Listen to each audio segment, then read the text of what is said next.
Hi, everyone, and welcome to another edition of Crew Travel right here on Yachting International Radio. My name is Ria. I am your host, and I am pleased to introduce once again the astounding Lee Harris. How are you? Very good. It is possibly the first time in my whole entire life I've been called the stand. I've got to say, many names on my way. That is not one of them. Well, look, I'm just trying to carry that theme forward for you because, your feelings have been hurt in the past because, well, there wasn't enough description used when introducing you. So every week we're going to try and come up with something really, really great. I think so, yeah. Something that befits me. Well, and consider it my Christmas gift to you. I was going to give you an air guitar, but I think, descriptive words are probably better. I definitely think it works better. Yeah. So what's going on in the world of travel this week? I mean, of course, top of the line, we've got Australia coming right back at you. It's always Australia, isn't it, at the moment? It is good news-ish, as I always say, probably with Australia. But Melbourne Airport has officially reopened to international arrival flights this week. However, as with other Australian airports, this is to an extremely limited number of passengers. The airport will be allowing 160 arrivals per day from international destinations. And in keeping with other states, all passengers will be required to go straight to mandatory quarantine at a cost of 3,000 Australian dollars.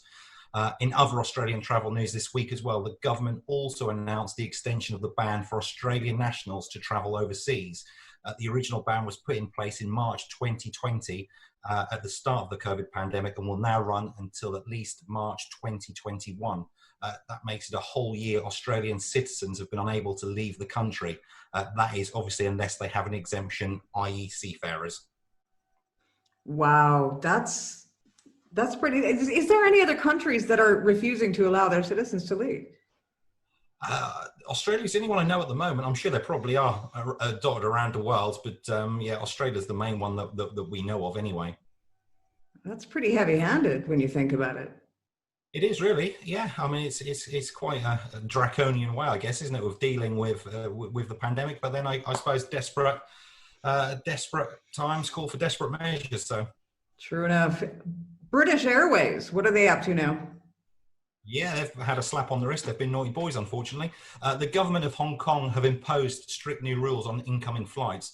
Any flight found with even a single COVID-19 positive passenger aboard will have a 2-week ban if any other travellers on the same flight fail to comply with pandemic control measures implemented. As a result, British Airways have been banned from operating services from London to Hong Kong. The ban will last until Christmas Day. It is important to note that the ban is only for flights to Hong Kong. The British Airways flights flying Hong Kong to London will remain unaffected. Now, if there are any crew who are booked on the London to Hong Kong flights from now until Christmas Day, please contact whoever you booked your travel arrangements with to find out what options are available to you. Not a good time of year to make a cock up like that, that's for sure. It's right, and also just to note as well, KLM also received a 2-week ban. Theirs is now coming towards an end. Theirs finishes on the 17th of December, so it's 2 airlines that have been caught out with regards to the Hong Kong rules. Wow, you would think that companies that big, would make sure that they're abiding by everything that a government puts into place, especially after this past year. That's right, especially with BA who have implemented these flights, these quarantine-free flights or the COVID-free flights that they're doing between the US and the UK and vice versa.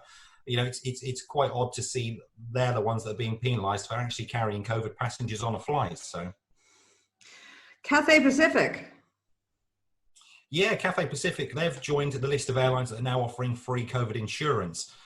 This new move will see the free insurance be added to all Cathay Pacific bookings through until February the 28th, 2021.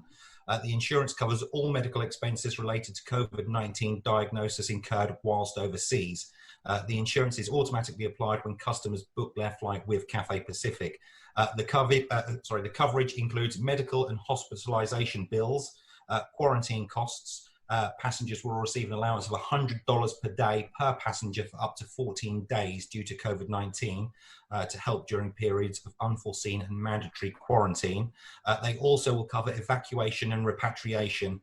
The airline have ensured that all affected customers, as well as their travel companions and children, will be able to get home. There's also a 24/7 emergency hotline number. I can give that to you at the end, Ria, so we can put that in the notes. And customers will be covered for a period of 30 days, starting from the date of their departure or until they return to their home, whichever is the earliest. That's great. It's good to see companies doing that because, you know, I think it will encourage people to have a little bit more confidence when they are going to travel. Yeah, I think so. There's quite a few now that have sort of implemented this COVID, the free COVID insurance with regards to flights. I'm sure people are paying for it somewhere, if it's in regards to the ticket price or whatever. You know, let's not believe that airlines are doing this out of the goodness of their heart, because they clearly aren't. But you know, it is a good incentive for people to travel. I saw this week that there was a survey done by IATA, who are the International Airline Travel Association, who said that the feeling amongst the passengers traveling at this moment in time is probably the lowest it's ever been. So I think things like incentives like free COVID insurance hopefully will help people understand and realize that, you know, maybe they are okay to travel. Right. And EasyJet, what's going on there? Yeah, so one of my favorite parts that I like to talk about are these new inventive ways that airlines are trying to carry out operations, shall we say, during the pandemic. Obviously, we've talked about the flights to nowhere previously on the show. Airlines opening up aeroplanes as restaurants, and even the speed dating flight where people were hoping to match with their perfect partner. Don't forget, I've booked that for you for Christmas. Thanks. Clearly, with the world still longing for another authentic aviation experience, EasyJet have come up with a unique idea to bring their trolley service straight to your front door. Under the new scheme, EasyJet cabin crew, and in full uniform, might I add, will recreate the flying experience on your doorstep. The airline has partnered with delivery firm Deliveroo, and customers can look forward to uniformed cabin crew serving up favourites such as gin and tonic, nuts, olives and pretzels right outside their home. The service will be trialled over 2 days on December the 17th and 18th in London, with slots available from 6 p.m. until 9 p.m. Now, to participate, customers will need to book a slot online through the delivery company Deliveroo. All drinks and snacks will be completely complimentary, which is great, but participants will be asked to make a donation to Age UK, which is the UK's largest charity for older people. I mean, the whole concept is great as far as, you know, money being given to charity, etc. But I'm not a fan of those nuts and pretzels anyways, really. And to be honest, a gin and tonic made on the airplane is, you know, those little travel sized gins. So yeah, I'm not sure I'd be ordering that up. Yeah, I think it's a certain type of person who likes the food that's served up, especially with EasyJet. I mean, I'm amazed at it. I mean, I know it's for charity and all the rest of it. Normally, EasyJet gin and tonic's about £25 if you want one anyway. So a bag of nuts is like £10. So it's just, you know, it's good. I mean, it's for charity, so it's a great thing. It's a great initiative. So let's hope it works well and they make plenty of money. Yeah, interesting initiative. I wonder who thought that up. I wonder. Yeah, well, let's not investigate it, shall we? Better things to do today. And we have some crew questions this week, or a crew question. We did, yeah. We received an email in this week from Rodolfo wanting to know if there are any scheduled flights from London to Manila, Philippines over Christmas. The good news, Rodolfo, is that Philippine Airlines are running direct flights on the following days throughout December. Thursday, the 17th of December, Saturday, the 19th of December, and Tuesday, the 29th of December. For anybody who can't make those dates, there are also flights operating early January on the 5th, the 7th, and the 9th of the month. Okay, and you'll send those over so that we can make sure that they're down below the interview if people are interested. I certainly will. I'll pass them straight across once we've finished this interview. Wonderful. Well, thank you again so much, astoundingly. Well, thank you, wonderful Ria. It's always a pleasure. Wonderful, Ria. Wow, you need to go back to the drawing board on that one. It's the first one that came into my head. I mean, there's plenty others that came into my head, I've got to say, Ria, but I'm not sure we can say them on air. Nice. Thanks for that. Yeah, now everyone's going to know what you think of me, truly. That's all right. They probably think the same. Once again, your advice has been invaluable, and it's really interesting to see what's going on with a lot of these different airlines. And the fact that we've got some big airlines that aren't actually obeying the rules, as it were, and they're suffering even more as a consequence. I mean, that's one thing that really does blow me away, is that these airlines, they're big airlines, and they've been suffering since March. So for them to take the risk and to run the risk of, especially at this season, this is the busiest season, for them to run that risk and get shut down for a couple of weeks, especially going into a place like Hong Kong, absolute insanity. It is. I mean, especially for British Airways as well. Like you say, with COVID, all airlines have been hit badly. I was reading this week that Heathrow Airport, their numbers were down 80%, which is just crazy. Yeah. But not only that, they've also had the strike actions that have been happening. That's going to badly affect British Airways as well. And then to be hit with this on top as well.